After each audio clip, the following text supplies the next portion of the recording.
De retour dans le jeudi anthropologie, nous passons maintenant au cours, à savoir l'origine africaine du carême, professeur. Oui, totalement, parce que je pense qu'il faut que la plaisanterie cesse. Pourquoi je dis qu'il faut que la plaisanterie cesse? Parce que, vous savez, en fait, on se retrouve captif d'un courant de pensée qui se base en fait sur un truchement de la vérité pour nous faire croire que le passé c'était ça. Et je pense que là, il faut qu'on arrête. Il faut qu'on arrête cette affaire. C'est-à-dire il faut que tout le monde revienne à la réalité, à la vérité. C'est important de comprendre que nous sommes, nous, issus d'une tradition sédentaire et que l'Europe est issue d'une tradition nomade. Je veux bien que les nomades aujourd'hui revendiquent, je dirais, un certain nombre d'éléments liés au moment où ils se sont sédentarisés, mais il ne faut pas qu'ils décident de récupérer tout ce qui était le fruit des civilisations sédentaires qui ont existé des milliers d'années avant eux. Parce que là, je dirais, ça nous oblige à remettre les points sur les i. Et la chose, c'est que comme la croisière s'amuse beaucoup, il faut qu'on s'amuse quand même un petit peu avec la croisière. Alors c'est pour ça que je voulais revenir sur une chose. Le carême, c'est déjà le problème de la naissance du Christ. Parce que cette naissance du Christ, tout le monde sait que c'est du grand n'importe quoi. Bon, ensuite, l'autre problématique, c'est que vous avez par exemple la civilisation de l'Égypte. Les gens critiquent beaucoup, mais moi franchement, je me dis, mais c'est extraordinaire cette affaire. Vous avez la civilisation de l'Égypte qui a duré près de 5000 ans. Pendant 5000 ans, elle a toujours cru au même corpus, c'est-à-dire que c'est le même corpus religieux et spirituel qui s'est étalé sur 5000 ans. Quand vous prenez n'importe quelle civilisation occidentale, un coup ils croient en ça, un coup ils croient en ça, un coup ça change, ça rechange, ça change, ça rechange. La mythologie est complexe. C'est-à-dire la Grèce antique, c'est ça, ça n'arrête pas de changer, rechanger. On voit bien les moments où ils sont passés, puisque c'est tellement récent, du polythéisme au monothéisme, et puis c'est un monothéisme en embuscade pour finalement finir sur quelque chose qui est plus proche des valeurs de l'Égypte. Donc à partir de là, c'est vrai que c'est quelque chose de particulier. Mais je voudrais, pour illustrer cette thématique-là, montrer le premier document. Parce que le premier document donne le là sur un certain nombre de choses, parce qu'avant, le 25 décembre, c'était la naissance de Mithra, Sol Invictus. Et c'était la fête de ce soleil, le 25 décembre. Et quand Constantin va décider de prendre sa réforme, puisque Aurélien, lui, empereur romain, avait tout simplement rendu le culte à Mithra et avait fait le culte officiel de l'Empire romain. Quand va arriver Constantin, il va faire du culte de Jésus un culte officiel, mais en reprenant les éléments de Mithra. Un petit micmac. Pourquoi? Parce que c'est un politicien. Il faut pouvoir contenter tout le monde. Donc on met dans la marmette un peu tout ce qui existe, d'un peu toutes les régions, puisque Rome, il y avait des gens qui venaient d'un peu partout, c'est un empire colonialiste. Donc à partir de là, alors. Voilà, pour solidifier autour de lui la personne de l'empereur, qui va prendre le statut du fils divin, voyez, tout simplement toutes les aspirations, aussi bien des monothéistes que des polythéistes. Donc c'est ce qu'on va voir justement dans ce premier document, parce que c'est assez parlant. On part pour le premier document, Jordan. Les berges, celle de Sol Invictus, le soleil invaincu. Aurélien va également inaugurer le temple de Sol Invictus, le dieu soleil qui, selon lui, l'a rendu invincible.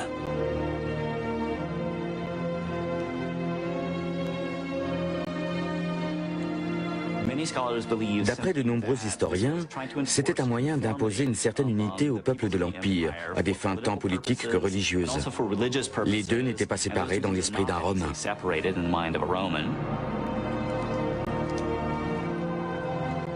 Aurélien fait du 25 décembre la fête du soleil renaissant.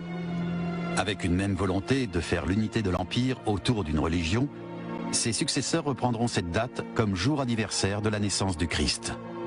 Si bien qu'aujourd'hui encore, l'ancienne fête païenne est célébrée dans le monde entier, comme le jour de Noël.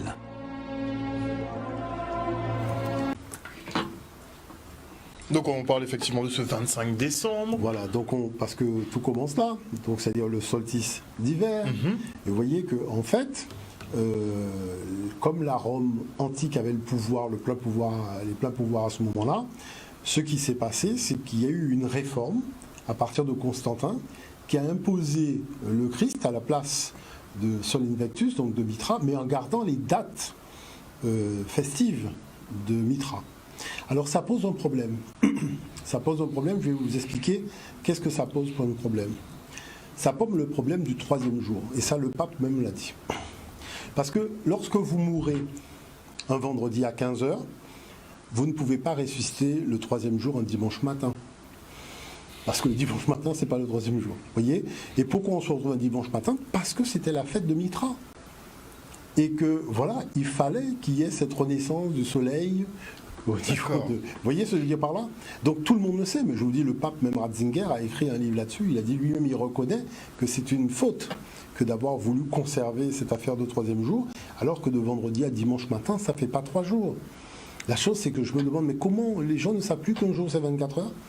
Qu'est-ce qui s'est passé ? Je veux bien qu'on nous raconte des histoires, mais gardez un minimum de lucidité. La deuxième chose que ça induit, c'est que Jésus ment.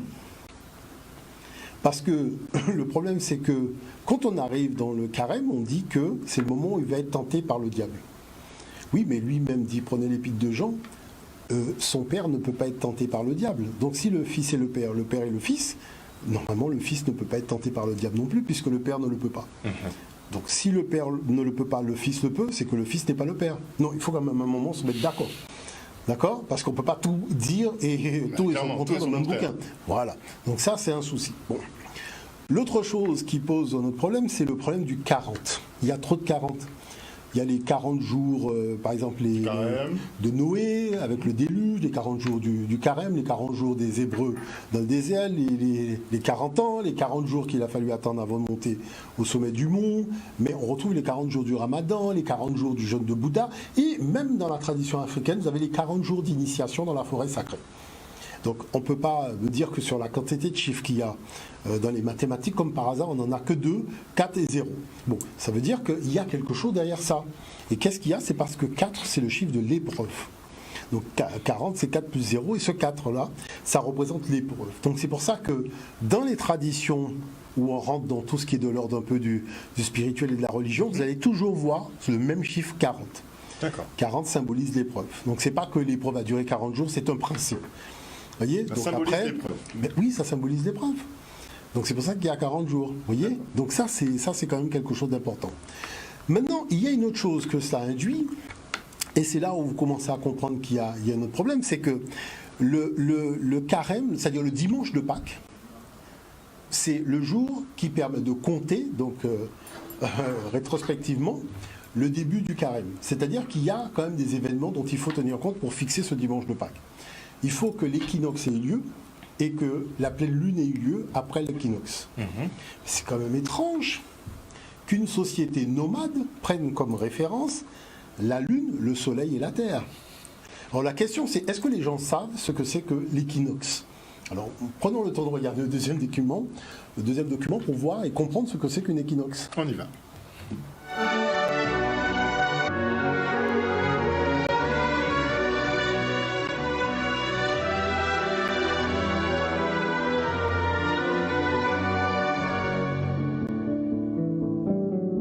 Cette semaine, c'est l'équinoxe, le début du printemps. Nous ressentons notre périple autour du soleil grâce aux saisons. Hiver, printemps, été, automne, de nouveau hiver. Comme son axe est incliné, la Terre se présente au soleil sous des angles différents. Quand la Terre est ici, le soleil, à midi, est à la verticale de l'hémisphère sud. Là-bas, c'est l'été. Alors que la plus grande partie de la journée, l'hémisphère nord est à l'ombre. C'est l'hiver. Puis, au fur et à mesure que la Terre avance sur son orbite, la ligne où le Soleil tape à la verticale monte vers l'équateur. L'équinoxe, c'est le jour où le Soleil est à la verticale de l'équateur. Le nord et le sud en profitent équitablement.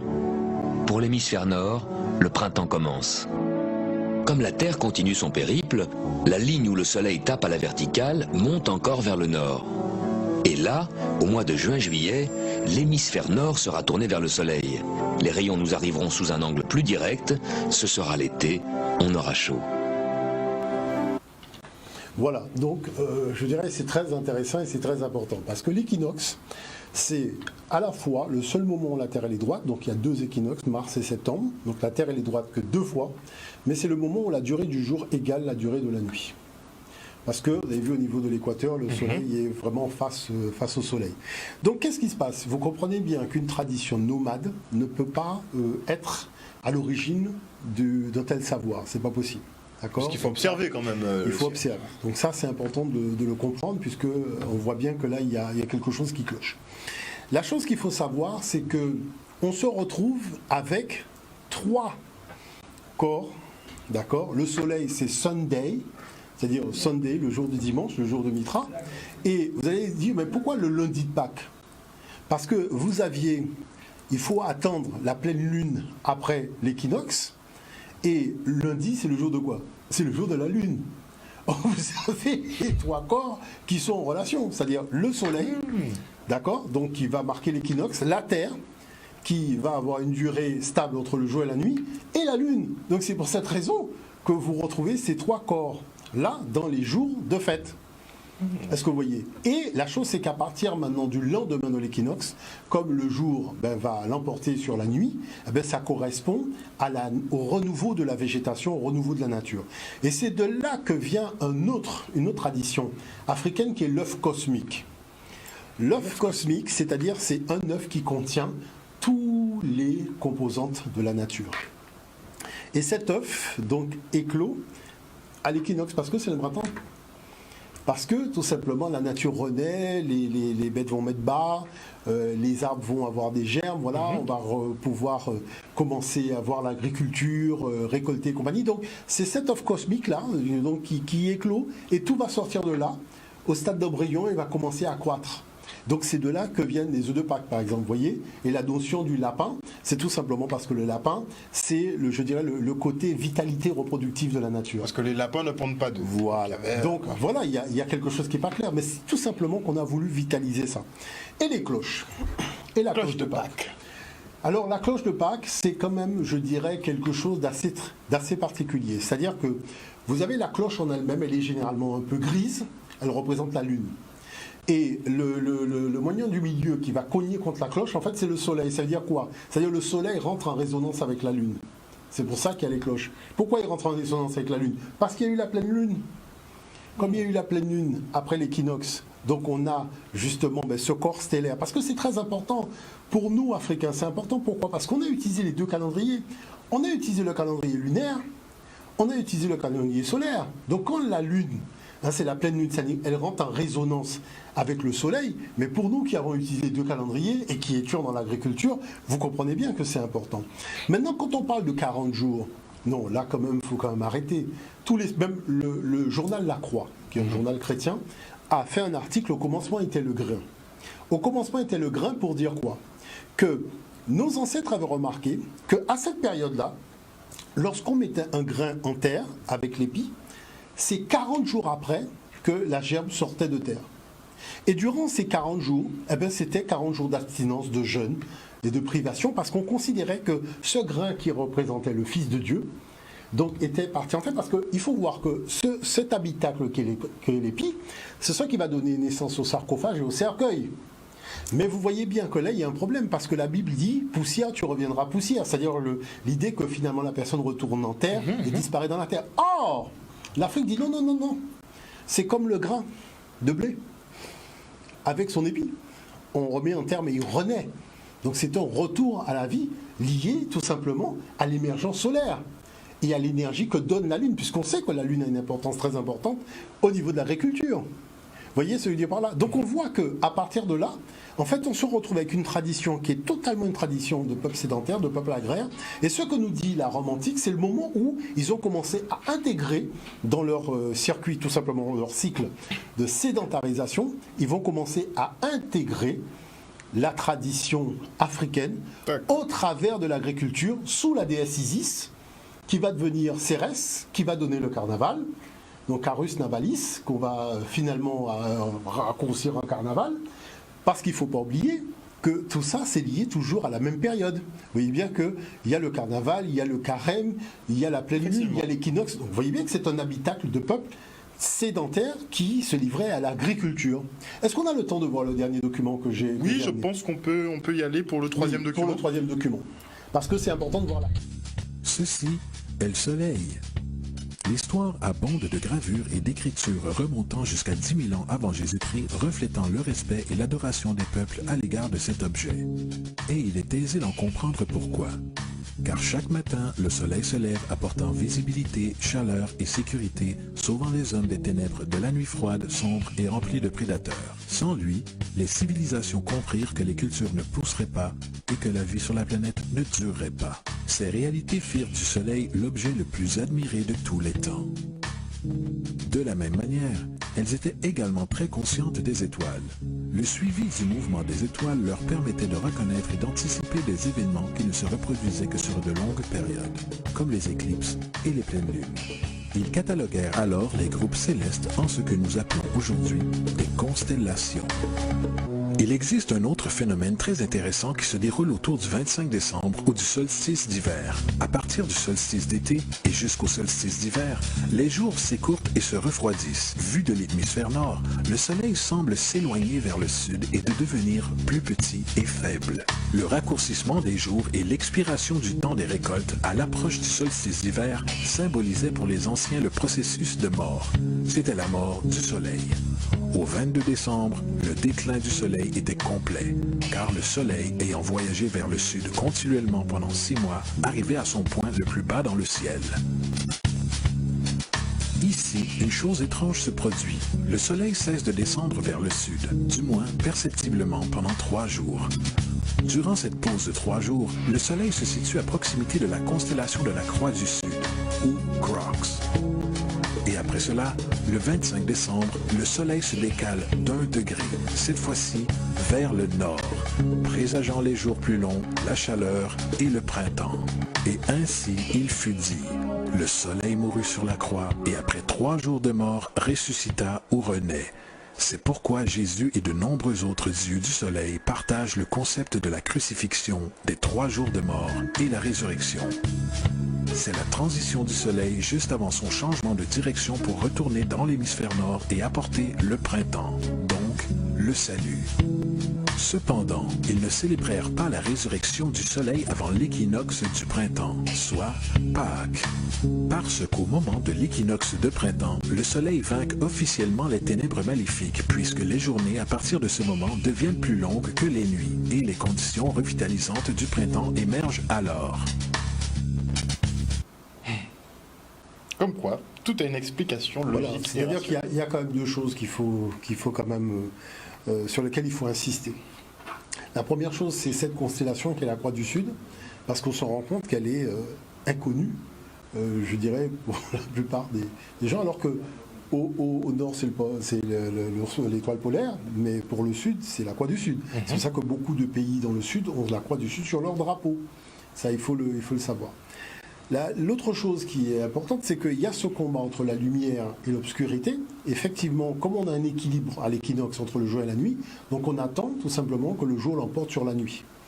Et ce qu'il y a de très particulier dans l'affaire, c'est que le fils de Dieu, Osiris, est comparé au grain qui est mis en terre et qui renaît. Eh bien, qu'est-ce que vous allez voir dans, je dirais, la documentation chrétienne? Vous avez même des chansons où Jésus est comparé au grain, alors que c'est un peuple éleveur de brebis, c'est pas un peuple qui s'est manifesté par l'agriculture. Les Européens ne sont pas non plus issus, je dirais, de cet habitacle. Hein. C'est pas des gens qui étaient voués pour l'agriculture, c'était des nomades. Et on trouve une référence là à tout simplement un peuple sédentaire. Donc vous voyez que, en fait, qu'est-ce qui s'est passé? Il s'est passé qu'on a pris les annales historiques et théologiques des autres peuples. Ces annales, on en a fait une énorme synthèse et qu'on a resservi avec le colonialisme aidant, en privant les gens d'objectivité en termes d'analyse de l'histoire et en présentant finalement la civilisation européenne comme étant l'alpha et l'oméga dans tous les domaines, y compris le domaine religieux. Alors que les gens ne faisaient pas de religion avant, ils faisaient de la spiritualité. Donc tout ça, c'est important de dire que ça, c'était la problématique de l'ère des poissons. On arrive dans une nouvelle ère.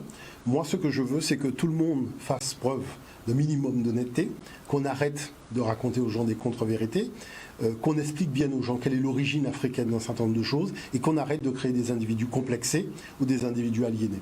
Parce que ça n'aide pas non plus au développement des relations entre les peuples et ça n'aide pas non plus au développement de notre pays et des pays africains d'une façon générale. Et là, je pense que moi, j'aurais beaucoup plus de choses à dire que ça, puisqu'il y a beaucoup de documents sur cela. Mais je dirais, je pense que ce que j'ai dit doit permettre quand même à beaucoup de réfléchir sur les savoirs qu'ils ont, la source de leur savoir, et le fait de ne jamais avoir été cherché, est-ce que ce qu'on nous a dit est vraiment la vérité?